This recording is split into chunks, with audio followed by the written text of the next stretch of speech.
Welcome guys. तो आज हम ओबीजीवाई का इम्पोर्टेंट टॉपिक देखेंगे, that is hypertensive disorder in pregnancy, then pathophysiology of preeclampsia and management of preeclampsia. तो चलो स्टार्ट करते हैं आज का हमारा टॉपिक। सबसे पहले हम देखेंगे प्रेगनेंसी इंड्यूस हाइपरटेंशन क्या है। प्रेगनेंसी इंड्यूस हाइपरटेंशन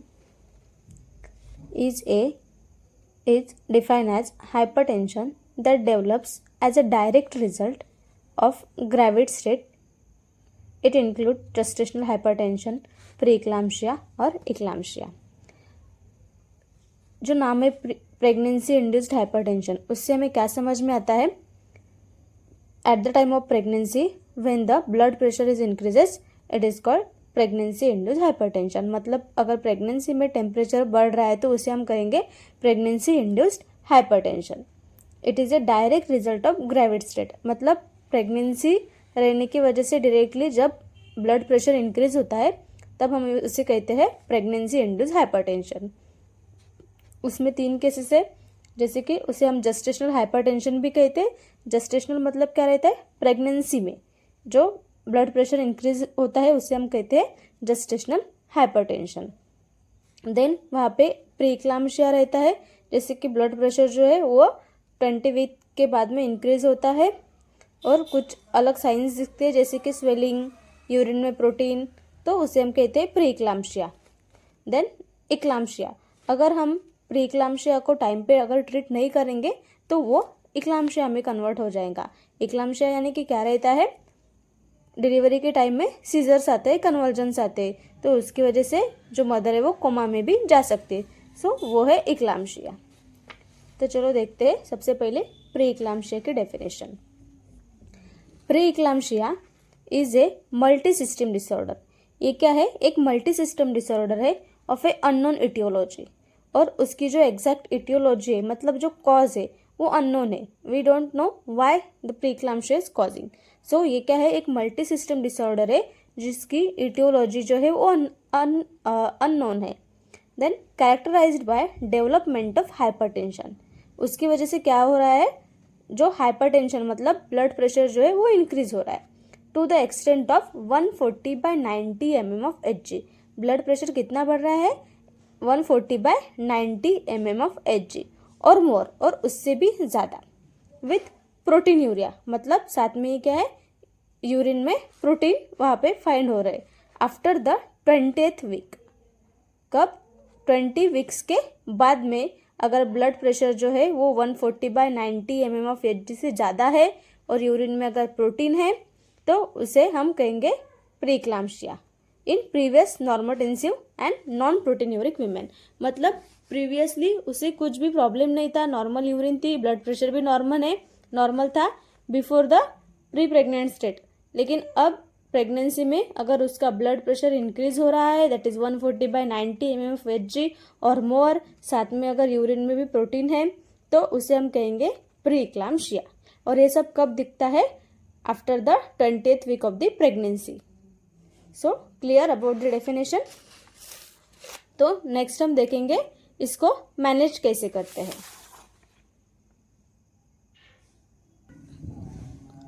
तो सबसे पहले हमें पेशेंट को हॉस्पिटलाइज करना पड़ेगा। मैनेजमेंट पे सबसे पहले क्या है? हम जो प्रीक्लाम्सिया है वो घर पे ट्रीट नहीं कर सकते, तो सबसे पहले हमें पेशेंट को हॉस्पिटलाइज करना पड़ेगा। उसके बाद रेस्ट, बहुत ज़्यादा इंपॉर्टेंट है rest. Then blood pressure check 4 times per day, मतलब एक दिन में हमें एटलीस्ट 4 times उसका जो ब्लड प्रेशर है वो चेक करना पड़ेगा। देन प्लेटलेट काउंट चेक करना पड़ेगा, coagulation profile, uric acid and creatinine, then LFT, then 24 hours urine for the protein. तो ये सब हमें चेक करना पड़ेगा। देन ऑप्थेल्मोस्कोपी, आई का चेकअप भी करना पड़ेगा, क्योंकि बहुत सारे मदर्स में आई कॉम्प्लिकेशंस, आई प्रॉब्लम्स होने के चांसेस रहते हैं। सो दैट्स वाई हमें उसकी ऑप्थेल्मोस्कोपी भी करनी पड़ेगी। देन फिटल वेलबींग असेसमेंट, साथ में ही बच्चा कैसा है वो भी हमें देखना पड़ेगा। तो सबसे पहले हम वहाँ पे DFMC that is daily fetal movement count check करेंगे, नॉन स्ट्रेस टेस्ट चेक करेंगे, cardio tocography, then biophysical profile, USG droplets. तो ये सब हमें करना पड़ेगा। ये जो भी टेस्ट है, जो भी असेसमेंट है, इसका एक इंडिविजुअल वीडियो बना है, आप वहाँ पे जाके देख सकते हैं। नॉन स्ट्रेस टेस्ट क्या है, कार्डियोटोकोग्राफी क्या है, बायोफिजिकल प्रोफाइल क्या है, USG क्या है। तो चलो आगे बढ़ते हैं। तो ये सब भी हमने कर लिया। सबसे पहले हमने मदर का भी चेकअप कर लिया, BP चेक किया, platelet count, coagulation profile check किया, ऑप्थेल्मोस्कोपी किया, और साथ में हमने क्या किया, अभी बच्चे को भी असेस कर दिया। देन हमारा next treatment, then hypertensive if diastolic blood pressure is greater than 110 mm of Hg। अगर डायस्टोलिक ब्लड प्रेशर जो है वो 110 mm of Hg से भी ज़्यादा है तो हमें क्या करना पड़ेगा। सबसे पहले कंप्लीट कंट्रोल, उसमें भी प्रीटर्म बेबी और टर्म बेबी। अगर प्रीटर्म बेबी है तो उसके लिए अलग ट्रीटमेंट है, और अगर टर्म बेबी है तो उसके लिए भी अलग मैनेजमेंट है। तो हम प्रीटर्म में देखेंगे। अगर प्रीटर्म है तो हमें उसको डिस्चार्ज करना पड़ेगा, क्योंकि अगर प्रीटर्म बेबी है वो फुल्ली मैच्योर्ड नहीं है तो हम वहाँ पे डिलीवरी नहीं कर सकते। So we have to discharge. Then to attend the antenatal clinics, उसे हमें बोलना पड़ेगा कि आप रेगुलर फॉलोअप के लिए हॉस्पिटल आना है, क्योंकि उस हाइपरटेंशन जो भी है उसकी वजह से कोई भी कॉम्प्लिकेशंस आ सकते हैं। तो वो कंट्रोल करने के लिए हमें उसे एंटीनेटल अटेंडेंस के लिए वहाँ पे फॉलोअप के लिए बुलाना है। देन अगर टर्म बेबी है, मतलब या टर्म बेबी मतलब फुल्ली अभी मैच्योर्ड बेबी है, तो टू स्टे हॉस्पिटल, हमें उसको हॉस्पिटल में रुकाना है।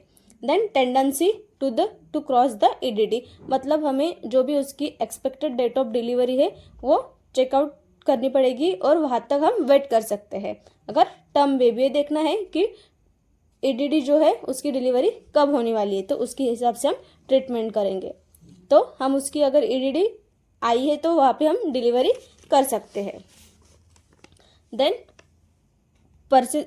ब्लड प्रेशर परसिस्टेंटली हाई, अगर ब्लड प्रेशर जो है वो अभी भी बहुत ज़्यादा हाई है, then try to continue the pregnancy till 37 completed weeks और एटलीस्ट द 34 वीक्स।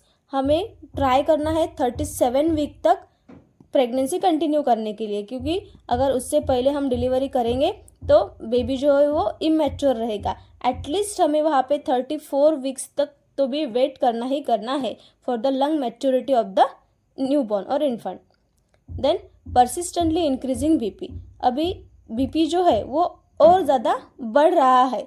सबसे पहले हमने क्या देखा कि कंप्लीटली कंट्रोल आया है तो हम प्रीटर्म है तो डिस्चार्ज कर रहे हैं, टर्म है तो डिलीवरी कर रहे हैं। लेकिन परसिस्टेंटली जो BP है वो हाई है, तो हम क्या कर रहे हैं, प्रेगनेंसी कंटिन्यू कर सकते हैं एटलीस्ट 34 वीक्स। देन उसके बाद हम डिलीवरी करेंगे। लेकिन अभी जो ब्लड प्रेशर है वो इंक्रीज हो रहा है, पहले कंट्रोल में है, अभी हाई था, लेकिन अभी हाई से भी ज़्यादा मतलब इंक्रीज अगर हो रहा है तो मतलब सीवियर अगर जा रहा है तो क्या करेंगे, हम कपल को काउंसिल करेंगे एंड ट्रांसफ़र करेंगे फॉर द टर्शरी सेंटर, और वहाँ पे हम इंजेक्शन मैग्नीशियम सल्फेट देंगे MgSO4 to control the blood pressure. Then additional ominous symptoms, अगर और ज़्यादा कुछ सिम्टम्स हमें वहाँ पे दिख रहे तो भी हम सेम केयर प्रोवाइड करेंगे, जैसे कि कपल को काउंसिल करके उसे टर्शरी सेंटर के हेल्थ केयर सेंटर में ट्रांसफ़र करेंगे, साथ में ही MgSO4 मैग्नीशियम सल्फेट का डोज देंगे। देन जो डिलीवरी की मेथड है, आइदर वो C-सेक्शन भी हो सकते हैं और इंडक्शन ऑफ लेबर भी हो सकता है। इंडक्शन ऑफ लेबर मतलब हम यहाँ पे क्या करते हैं, मैन्युअली क्या करते हैं, जो लेबर है उसको प्रोड्यूस करते हैं फॉर द डिलीवरी। तो यहाँ पे 2 टाइप्स के हम डिलीवरी अटेंड कर सकते हैं, आइदर द C-सेक्शन और either the induction of labour. Clear. Then उसमें हम artificial rupture of the membrane भी कर सकते हैं, प्रोस्टाग्लैंडिन्स भी दे सकते हैं, और ऑक्सीटोसिन मतलब इंडक्शन ऑफ लेबर करने के लिए, कॉन्ट्रैक्शंस आने के लिए हम वहाँ पे ऑक्सीटोसिन भी देंगे। This is the method of delivery, either C-सेक्शन और नॉर्मल डिलीवरी अगर हम कर रहे हैं तो ये सब हम करके वहाँ पे डिलीवरी जो है वो अटेंड कर सकते हैं। So this is the care for the preeclampsia. Then next is the management of preeclampsia, कैसे मैनेज करेंगे। तो सबसे पहले हॉस्पिटल और होम ट्रीटमेंट, घर पे क्या केयर करेंगे और हॉस्पिटल में कैसे ट्रीटमेंट देंगे। So ideally all patient of preeclampsia are to be admitted in the hospital for effective supervision and treatment. मतलब जो भी रहते पेशेंट प्रीक्लाम्शिया के, उसे हम आइडियली हॉस्पिटल में ही एडमिट करते हैं for the effective supervision and treatment. अच्छे से अच्छे ट्रीटमेंट मिलने के लिए और प्रॉपर सुपरविजन के लिए उसको हॉस्पिटलाइज करना बहुत ज़्यादा इंपॉर्टेंट है। Then there is a no place of domiciliary treatment in an establish case of preeclampsia. मतलब जो प्रीक्लाम्शिया की केस है उसे हम घर पे ट्रीट नहीं कर सकते, तो उसको हॉस्पिटलाइज करना इंपॉर्टेंट है। Then rest, high protein diet are prescribe and the patient is investigated and checked. मतलब पेशेंट को प्रॉपर रेस्ट के लिए वहाँ पे बोलना है। देन हाई प्रोटीन डाइट के लिए हमें वहाँ पे उसको इनकरेज करना है। देन पेशेंट इज इन्वेस्टिगेटेड, मतलब उसकी प्रोटीन यूरिया चेक करना है, प्रॉपर हमको उसकी ब्लड प्रेशर जो है वो टाइम टू टाइम चेकआउट करना पड़ेगा। सो जिससे क्या होगा, जो भी आगे कॉम्प्लिकेशंस नहीं आने उसके लिए हमें हेल्प होंगी। Then if the treatment fails to improve the patient is to be admitted.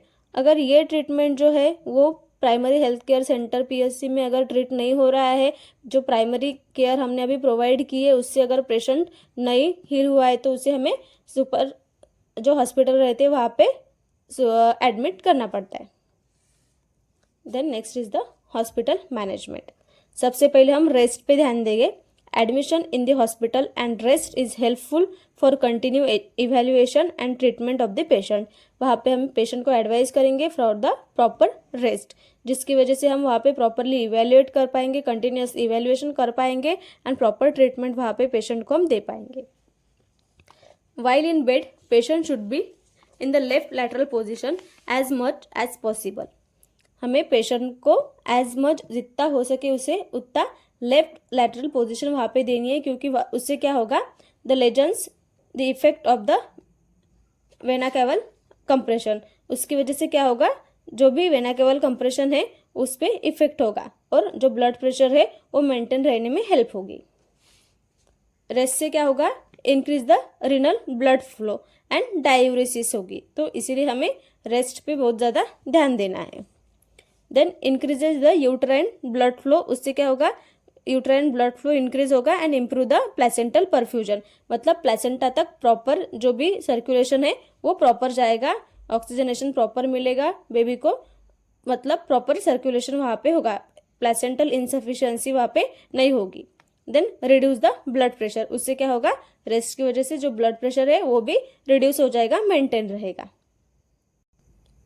Then diet, the diet should contain adequate amount of daily protein, that is about 100 ग्राम। हमें प्रॉपर प्रोटीन रिच डाइट वहाँ पे देना है, at least 100 ग्राम जितना diet जो है regular diet में 100 ग्राम हमें वहाँ पे प्रोटीन जो है वो रेगुलरली उसे देनी है। Than usual salt intake is permitted, मतलब ऐसा नहीं कि जो भी साल्ट है नमक डायरेक्टली अवॉइड करना है, आप जो भी यूजुअल मतलब थोड़ा बहुत वहाँ पे जो भी साल्ट है वो खा सकते हैं। Then fluid need not be restricted, मतलब वहाँ पे हमें जो भी लिक्विड है वो रेस्ट्रिक्ट नहीं करना है। Total calorie approximately 1600 calories per day, वहाँ पे हमें total 1600 calorie per day provide करनी है पेशेंट को। देन डायूरेटिक्स देने, जैसे कि the diuretic not to be used injuriously, मतलब ज़्यादा हमें विगरसली वो डायूरेटिक्स को नहीं यूज़ करना है, as they cause harm to the baby, क्योंकि उससे वजह से बेबी को हार्म हो सकती है। By diminishing the placental perfusion, placenta तक प्रॉपर सर्कुलेशन वहाँ पे नहीं जाएगा, प्रॉपर ऑक्सीजनेशन नहीं पहुँचेगा अगर हम ज़्यादा इंडिविजुअल्स अगर डायूरेटिक्स का यूज़ करेंगे। देनी है मगर प्रॉपर वे में, जितना प्रिस्क्राइब है उतना ही। And by the electrolyte imbalance. Then antihypertensive drugs, anti-hypertensive drugs have a limited value in controlling the blood pressure due to the preeclampsia, मतलब जो भी प्रिस्क्राइब एंटी डायूरेटिक्स है, एंटी हाइपरटेंसिव ड्रग्स है, वो जितना भी प्रिस्क्राइब किया है उतने ही हमें प्रोवाइड करने हैं। This is the call of जो भी फिजिशियन कॉल रहता है, उन्होंने जितने भी प्रिस्क्राइब किए उतनी मेडिसिन हमको वहाँ पे देने हैं। जैसे कि मिथिल डोपा 250 to 500 mg हमें वहाँ पे प्रोवाइड करना है। देन लैबेटोलॉल दैट इज़ 100 mg देना है। देन निफेडेफिन 10 to 20 mg देना है। Then hydralazine that is the 10 to 25 mg। This is the anti hypertensive drugs है जो हमें पेशेंट को according to the prescription provide करना है. So this is the management of the preeclampsia. Hope you all are understand about the hypertensive disorder in pregnancy, especially preeclampsia and management of preeclampsia. Thank you.